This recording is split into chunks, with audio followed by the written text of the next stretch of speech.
ఖర్చు పెడుతున్నందుకు పేదలకు నా మీద కోపం ఉంటుందా అధ్యక్ష? యూనివర్సిటీలు 14 యూనివర్సిటీలకు ఎస్సీ ఎస్టీ బీసీ మైనారిటీ అందరినీ వైస్ ఛాన్సలర్గా నియమించినందుకు నా మీద కోపం ఉంటుందా? విద్యా కమిషన్ వేసినందుకు నా మీద కోపం ఉంటుందా? వ్యవసాయ కమిషన్ వేసినందుకు నా మీద కోపం ఉంటుందా? రేషన్ కార్డ్స్ ఎన్నో ఏళ్ళ నుంచి రేషన్ కార్డు లేకపోతే కొత్త రేషన్ కార్డులు ఇచ్చినందుకు నా మీద కోపం ఉంటుందా? సిలిండర్లు 500కి ఇచ్చినందుకు కోపం ఉంటుందా? ఎందుకు కోపం ఉంటుందని నేను అడుగుతున్నా అధ్యక్ష. చెప్పండి. నా మీద కోపం మీకు ఉంటుంది. మీ కుర్చీ గుంజుకున్నాను కోపం ఉంటుంది. మీకు అధికారం కోల్పోయిన దుఃఖంలో మీకు కోపం ఉండొచ్చు. నిన్న మొన్న సోషల్ మీడియాలో భూభారతి మీరు ధరణి పేరు మీద వేల లక్షల ఎకరాలు కొల్లగొట్టినందుకు, ప్రక్షాళన చేసి భూభారతి తెచ్చినందుకు, పేదల భూములు పేదలకు ఇవ్వాలన్నందుకు నా మీద కోపం ఉంటుంది. దేనికి నా మీద కోపం ఉంటుంది అధ్యక్ష? పెయిడ్ ఆర్టిస్టులను తెచ్చి పార్టీ ఆఫీసులో పెట్టి వాటిని రికార్డ్ చేసి సోషల్ మీడియాలో పెడితే వాళ్ళ మీద పోలీసులు కేసు కడితే మీకు దుఃఖం వస్తుంది. అసలు ఈ భాష ఆ సోషల్ మీడియాలో పెట్టినట్టు ఒకసారి చూడండి అధ్యక్ష. 2014-15లో కొత్తగా ఎమ్మెల్యేలు ప్రమాణ స్వీకారం చేసినప్పుడు TV9లో ABNలో ఏదో వెటకారంగా ఒక చిన్న సన్నివేశాన్ని వేస్తే వాటిని సంవత్సరం పైన ఈ రాష్ట్రంలో బ్యాన్ చేసిండు అధ్యక్ష. రవి ప్రకాశం జైల్లో పెట్టాను, కృష్ణ మాదిగని జైల్లో పెట్టాను, చాలామంది జర్నలిస్టులు. ఇవాళ జైలుకు పోయిన అమ్మాయి కూడా SC ST కేసులు ఆ రోజు ఎస్సీలను అవమానించింది, జైలుకు పోయి వచ్చిన అమ్మాయి. ఎవరు జర్నలిస్ట్ అని నేను అడగదలుచుకున్న అధ్యక్ష. జర్నలిస్టులని వేదిక మీద నుంచి INPR లేకపోతే DAVP ఆమోదించిన పత్రికలు ప్రసార సాధనాలు వాళ్ళు ఇచ్చే ID కార్డులు ఉన్నోళ్ళు జర్నలిస్టులా? ఎవడు పడితే వాడు ఏదో ఒక ట్యూబ్ పెట్టుకొని మమ్మల్ని ఇష్ట రాజ్యంగా అధ్యక్ష. ప్రజా జీవితంలో ఉన్నాం కాబట్టి నిజంగా ఓపిక పడుతున్నాం అధ్యక్ష. రక్తం మరుగుతుంది. ఏంది భాష అది అధ్యక్ష? కుటుంబ సభ్యులను అంతేసి మాటలు అంటుంటే అసలు మీరు మనుషులా అని నేను వాళ్ళని అడగదలుచుకున్నా అధ్యక్ష. మీకు భార్య బిడ్డలు లేరా? తల్లిదండ్రులు లేరా? మీ అమ్మనో నీ చెల్లినో నీ భార్యనో ఈ రకంగా మాట్లాడితే నువ్వు ఇంతవా అని నేను అడుగుతున్నా. ట్విట్టర్లో పెట్టినోని, అరెస్టును ఖండించినోని. నా భార్య నా బిడ్డను తిడితే నాకు నొప్పి అవుతుంది, కానీ నీకు ఒక ఆడపిల్లను అవమానిస్తుంటే నీకు నొప్పి కాదా? ఏ సంస్కృతిలో ఉన్నారని నేను అడుగుతున్నా అధ్యక్ష.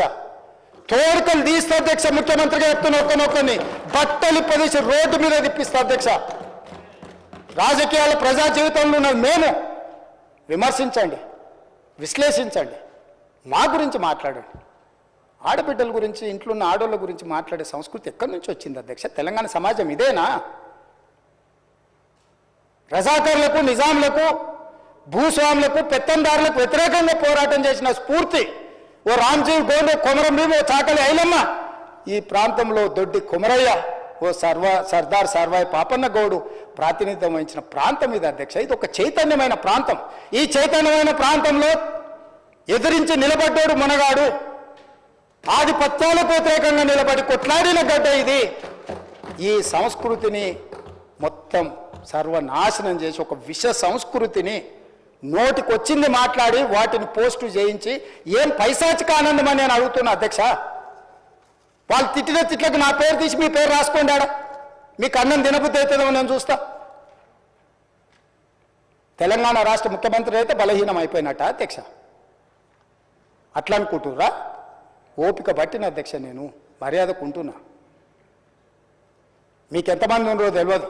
నాకు చికాకు వచ్చిందని తెలిస్తే లక్షలాది మంది పిల్లలు రోడ్డు మీదకి వచ్చి బట్టలిప్ప తీసుకొడతారు అధ్యక్ష ఒక్కడినొక్కడిని. నేను వద్దంటున్నా కాబట్టి, చట్టాన్ని గౌరవిస్తా కాబట్టి, చట్టాల పట్ల, శాసనాల పట్ల, ఈ భారత రాజ్యాంగం పట్ల మాకు సంపూర్ణమైన విశ్వాసం, నమ్మకం ఉంది కాబట్టి ఏమనుకుంటూ ఊరుకుంటున్నాం అధ్యక్ష. అది మా చేతగాని తనం కాదు. చంద్రశేఖరరావు గారు నీ పిల్లలకు చెప్పు, ఇది మంచిది కాదు, నువ్వు అనుకుంటున్నావేమో ఇట్లా ఏదో చేస్తే మానసికంగా కుంగదీసి దెబ్బతీసి రాజకీయంగా ప్రయోజనం పొందుదామని నువ్వేమైనా కలలుగా అంటే నువ్వు అనుకుంటున్నావేమో. అట్లా కుదరదు చంద్రశేఖరరావు.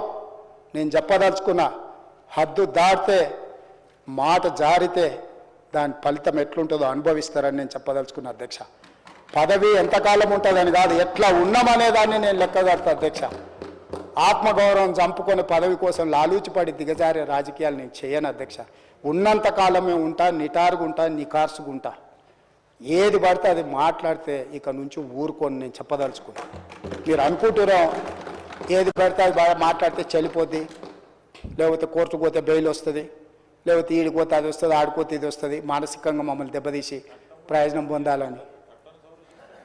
అవసరమైతే చట్టాన్ని సవరించే పని అని చేస్తాం. ఏం భాష అధ్యక్ష? ఒకసారి మీరు చూడండి అధ్యక్ష. ఆడపిల్లలు ఆ రకమైన భాషను వాడి ఆడపిల్లలే వాళ్ళ ప్లాట్ఫామ్లలో పోస్టింగ్ చేస్తే ఇది మంచిదా అధ్యక్ష? ఏం సాంప్రదాయం? తెలంగాణలో ఇట్లాంటి సాంప్రదాయం ఎప్పుడైనా ఉందా అధ్యక్ష?